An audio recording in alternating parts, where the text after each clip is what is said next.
So this is probably going to be quite a short reaction for the day's hearings. I think I'm going to do a Twitter Spaces later on today, maybe like 7 o'clock. If anybody wants to join for a chat about what was said today, what might be said tomorrow, I thought I'd give it a go later on. It's always really frustrating in proceedings where we have to listen to police lawyers, and this afternoon was absolutely no different.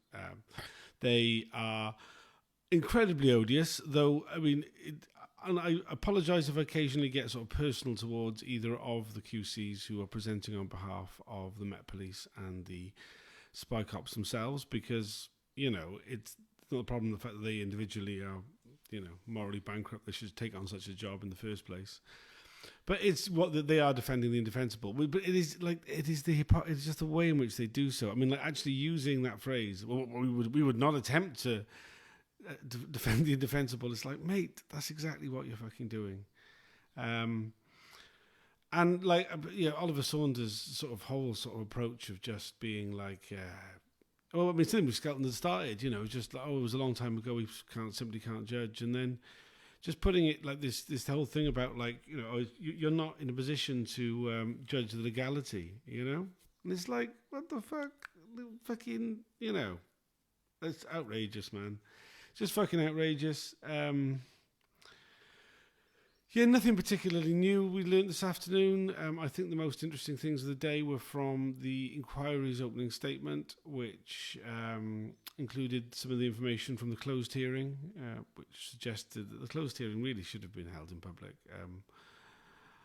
I wonder how much longer Mitting is going to accept the sort of the lines that the police are coming out with. I mean, I would imagine he will continue to, but like they just seem so fucking ridiculously crap to me.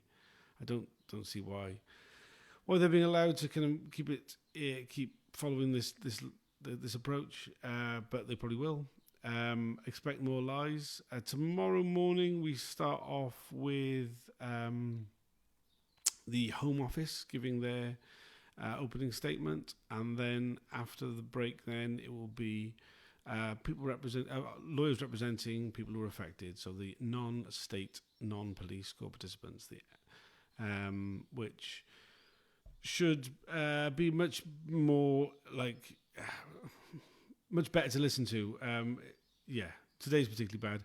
Anyway, thanks for joining us. Thanks for joining the tweets. I'll schedule it for 7 p.m. I think as Twitter Spaces. Please, I'm kind of new to doing them. We tried them once before a few months back. It didn't get much of a response, but I think they're more common now, right?